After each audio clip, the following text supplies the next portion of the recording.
শাহী দরবারে কারমে শুকরিয়া আলহামদুলিল্লাহ। আল মদিনা মুনাওয়ারায় শহীদ জনাব মুহাম্মদুর রাসূলুল্লাহ সাল্লাল্লাহু আলাইহি ওয়াসাল্লামের পবিত্র রূহ মুবারকে সংক্ষিপ্ত দরুদ এবং সালাম শেষে সারা দুনিয়ার সমস্ত ঈমানদার বান্দা-বান্দীদের জন্য আল্লাহ তাআলার কাছে মাগফিরাতের দরখাস্ত করি, আল্লাহুম্মা আমিন।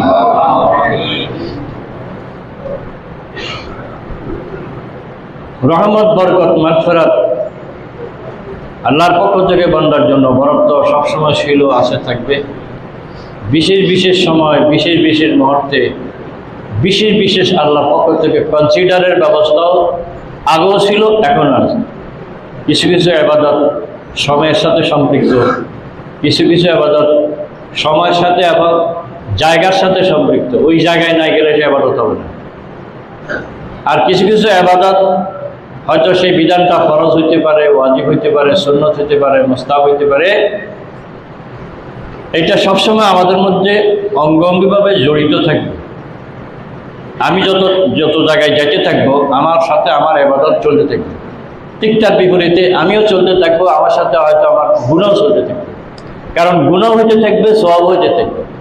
কারণ আমরা তো কোনো এক সেকেন্ডের জন্য আল্লাহর গোলামি থেকে খালি নেই।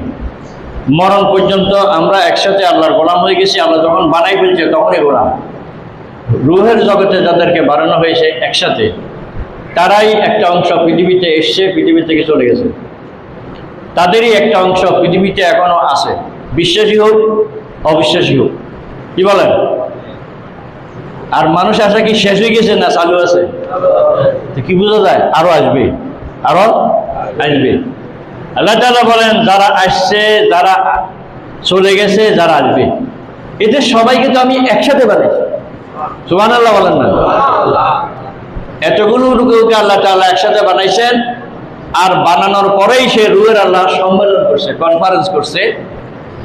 ওই রূহের জনসভার ভিতরে আল্লাহ তাআলা বলছেন, হে রূহেরা বলো আমি তোমাদের কারিগর কিনা।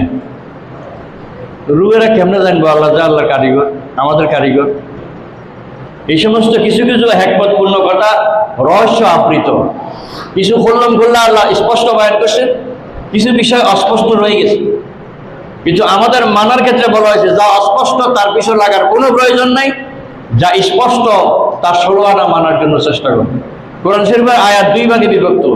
একটা নাম হচ্ছে মুতাশাবিহাত, এটা সন্দেহপূর্ণ, মানে বিষয়টা স্পষ্ট নয়। আরেকটা হচ্ছে মুহকামাত, এটা স্পষ্ট দলিল দ্বারা প্রমাণিত। অতএব যেটা সন্দেহযুক্ত ওইটার পিছনে তোমার সময় দেওয়ারও দরকার নেই। কিন্তু তেলাওয়াত করলে সওয়াব হবে, তেলাওয়াত করলে সওয়াব হবে, ওকে তোমার আমার মানার কিছু নেই।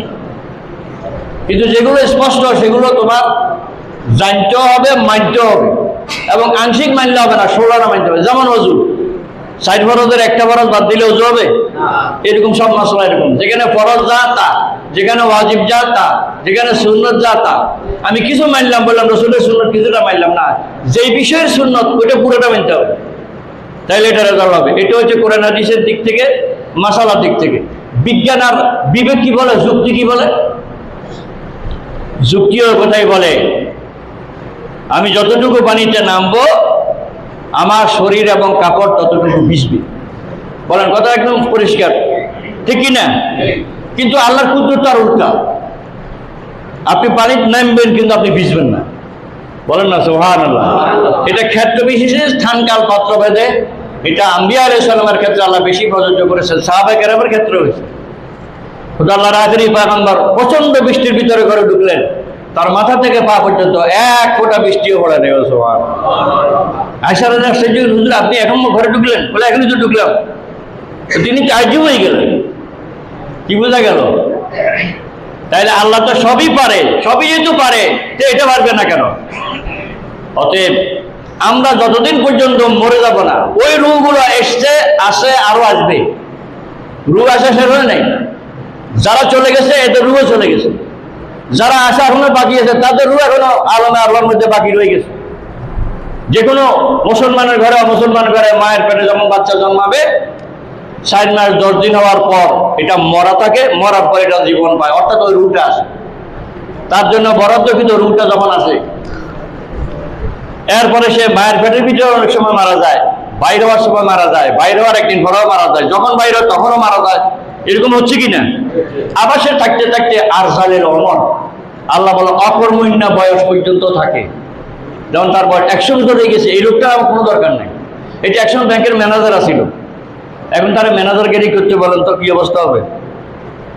এখন 100,000 টাকা নোট রেখে 2 টাকা নোট কর, নিজের ভাগানে নিজে খাইলেন, তাইলে এই আগের অবস্থায় নাই। এই জন্য আল্লাহ তাআলা বলেন, আল্লাহ পয়গম্বর বলেন, ওই অকর্মণ্য অবস্থা থেকে আল্লাহর কাছে ক্ষমা চাও। আল্লাহুম্মা ইন্নী আউযু বিকা মিন আরযালিল উমর, ও পরওয়ারদিগার আমাদেরকে এরকম অকর্মণ্য বয়স দিও না, আমি প্যারালাইজড হয়ে ঘরে শুয়ে থাকবো, আর জামাত খাদমত সবাই বিরক্ত হয়ে যাবে। মা তো মা, বাপ তো বাপ, কতক্ষণ মহব্বত, ধৈর্য যখন ছুটে যাবে, তাহলে মহব্বতের বাপ মরলে না ভালো হইতো, তখন মহব্বতটা আমার জন্য শত্রুতা পরিণত হয়ে যায়। আল্লাহ পয়গম্বর দোয়া করছেন। যাই হোক, এখন কত হচ্ছে, সব রুগুলো রু আসে নাই, যারা আসছে তারা চলেও গেছে। এখন যারা দুনিয়াতে আমাদের সবার সাথে রু আছে কিনা? এমন কোন জিনিস এটা রু, যেটা থাকলে পরে আমার মাথাতে এবার প্রতিটা ইঞ্চি জায়গা কাজ করে, চোখে কাজ করে, কানে কাজ করে, হাতে কাজ করে, প্রত্যেকটা অঙ্গ প্রত্যঙ্গ কাজ করে। যেই রুটা চলে যায় আর পুরো অঙ্গ কাজ করে না। এই জন্য আল্লাহ পয়গম্বরকে আল্লাহ শিখাইছেন, আপনাকে ইহুদি নাসারা জিজ্ঞাসা করবে রু কি জিনিস, আপনারা আমি শিখাইছি না, আপনি এটাই বলবেন, আর ব্যাখ্যা দরকার নেই। ইয়াসালুনাকা আনির রূহ, আপনার জিজ্ঞাসা হবে রূহ কি জিনিস, আপনি বলবেন কুলির রূহু মিন আমরি রাব্বি, এটা আমার আল্লাহর একটা হুকুম, একটা আদেশ, একটা অর্ডার। বলেন সুবহানাল্লাহ। যে আসতে বললে আসে, বাইরে যেতে বললে বাইরেই যায়। এই জন্য পৃথিবীর কোনো বৈজ্ঞানিক আজ পর্যন্ত এটা আবিষ্কার করতে পারে নাই রূহ ঢুকে কোনখান দিয়ে বাইরে হয় কোনখান, এবং ওটা কি জাতীয়, এটার আকৃতি কিরকম, প্রকৃতি কিরকম, এটার স্তর কিরকম, কোনোটাই বোঝা যায় নাই। অতএব বোঝার গায়ে এটা বোঝা যাবে না। কিন্তু কথা এটাই, যাদের রু আছে তারা জীবিত, রু না থাকলেই সে মৃত। এতক্ষণ তার অঙ্গ প্রত্যঙ্গ যেহেতু কাজ করছে, এখন আর কাজ করবে না, তাইলে সে বুঝে যাবে। অতএব টাকা হয়তো ফ্রিজে রাখতে হবে, নাহলে মাটির নিচে সাবারি, নাহলে আগুনে পুড়ে কিছু একটা করতে হবে, এটার আর দরকার নেই। অতএব ও রুহের কনফারেন্সে আল্লাহ জিজ্ঞাসা আলাস্তু বিরাব্বিকুম। তো ইতিহাস বলে, তাফসীর বলে, সমস্ত মানুষদের মধ্যে জবাব একরকম হয় নাই। কেউ চুপ ছিল, নাউযুবিল্লাহ মিন যালিক, এরা সবাই কাফেরের পর্যায়ে রয়ে গেছে, নাউযুবিল্লাহ মিন যালিক। আল্লাহ এদেরকে বলাই নেই, আল্লাহ শান বোঝা মুশকিল। যারা অল্প আওয়াজে বলছে এরা সাধারণ ইমানদার, যারা একটু প্রকট আওয়াজে বলছে এরা সাহাবায়ে কেরামের মতো, আর একটু প্রকট ভাবে যারা বলছে এরা আম্বিয়া ইসলামের মতো। অর্থাৎ স্তরগুলো রয়ে গেছে।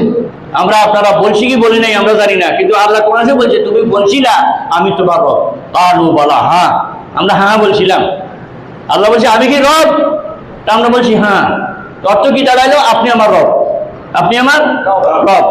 এই যে স্বীকৃতি, এই স্বীকৃতি রিসালাতের মাধ্যমে আল্লাহ লক্ষ লক্ষ নবী পয়গম্বর যে মানুষকে জানিয়েছেন, যে মানুষ যে আমাকে রুহের জগতে স্বীকৃতি ছিল, একথা মানুষকে শুনে যাও, মানুষ আমার মাখলুকের অংশ, আমি গোটা দুনিয়ারও খালেক, মানুষেরও খালেক। অতএব গোটা দুনিয়া যে মনিবকে মানে, মানুষে যেন ওই মনিবের হুকুম মানে, এটাই সমস্ত নবী রাসূলের দায়িত্ব ছিল। আর ওই নবী রাসূলের সমস্ত দায়িত্বের অংশ হিসেবে যে সমস্ত ফরজ বিধান আমাদের মধ্যে, তার একটি হচ্ছে রোজা। আর রোজার ক্ষেত্রে আল্লাহ তাবারক ওয়া তাআলা আমাদেরকে নির্দেশ করেছেন একটা আয়াতে, তোমাদের জন্য ওইরকম ফরজ করেছি যেরকম আগের ওয়ারাদের জন্য ছিল, কুতিবা আলাইকুমুস সিয়াম কামা কুতিবা আলাল লাযিনা মিন ক্বাবলিকুম। রেজাল্ট কি, লাআল্লাকুম তাত্তাকুন, যাতে তোমরা মুত্তাকি হতে পারো। আসেন, বুখারী শরীফের মধ্যে এবং বিভিন্ন কিতাবের মধ্যে একথা এইভাবে আসছে, আল্লাহ তাবারক ওয়া তাআলা এটা তো বিধান হিসেবে দিয়েছে, বিধান মানলে আল্লাহ তোমার প্রতি রাজি খুশি হবে। কিন্তু এটার মধ্যে বোনাস আছে, কি বোনাস? ফাজালাহু সিহাতাল লিল আবদান, এটা তোমার শরীরের জন্য কি, তন্দুরস্তির জন্য, স্বাস্থ্য ভালো থাকার জন্য একটা মিডিয়া, একটা অবলম্বন। আর কি, অমতহিরা লিল কলবি ওয়াল লিসান, তোমার কলবকে, তোমার অন্তরকে পাক পবিত্র করার জন্য, এবং তোমার লিসানকে কন্ট্রোল করার জন্য, নিয়ন্ত্রণ করার জন্য এটা একটা মাধ্যম। আল্লাহ আমাদেরকে তৌফিক দান করো। এই কথাটাই সাপোর্ট করে রাসূলুল্লাহ সাল্লাল্লাহু আলাইহি ওয়াসাল্লাম, আস-সাওমু জুন্নাহ, রোজা হচ্ছে তোমার জন্য ঢাল স্বরূপ। এর বলেন ঢালের কাজ কি? আপনি আমাকে মারবেন, আমি ঢাল দিয়ে আপনার মারটা বসিয়ে দেবো, যে তলোয়ার দিয়ে দুইটো আগে আপনি তলোয়ার মারবেন, আমি ঢাল দিয়ে আমাকে বাঁচাবো। তো রোজা আমাকে বাঁচাবে, কি বাঁচাবে? গুনাহ থেকে বাঁচাবে। এখন নামাজও আমাদেরকে গুনাহ থেকে বাঁচায় না, রোজাও গুনাহ থেকে বাঁচায় না। তাইলে তো বোঝা যায় আল্লাহর কথাও মিথ্যা, রসুলের কথাও মিথ্যা। এটা রেজাল্ট সলিউশন হলো এটা, যেই মানের নামাজ হইলে অবশ্যই নামাজ আমাকে ফিরাবে, নিশ্চয়ই আমার নামাজকে আমি ওই মানে নিতে এখনো পারি নাই। রোজার ব্যাপারেও একই কথা, রোজা যদি ওই মানের রোজা হয় তাহলে অবশ্যই রোজার এই সিফাত আমার ভিতরে যখন অর্জিত হবে, এই কাইফিয়ত যখন আসবে, এই অপোজিশন আমার ভিতরে যখন সৃষ্টি হবে, এই মানবতা যখন থাকবে, এই মনুষ্যত্ব যখন সৃষ্টি হবে, তখন সারা দুনিয়া থাকবে একদিকে, আমার ইমান থাকবে একদিকে। গোটা দুনিয়া দিতে বলবো, আমাকে টানানো যাবে না, মৃত্যুকে আলিঙ্গন করা যাবে, মৃত্যুকে সাদরে গ্রহণ করা যাবে, কিন্তু সমস্ত কষ্টকে নীরবে সহ্য করা যাবে। সুবহানাল্লাহ। এই তাকওয়ার জন্যই রোজা ছিল, কিন্তু রোজা আসে বারবার, আবার চলেও যায়, কিন্তু তাকওয়া অর্জনের সুযোগটা আমরা কে কতটা পাই এটা বিবেচনার বিষয়।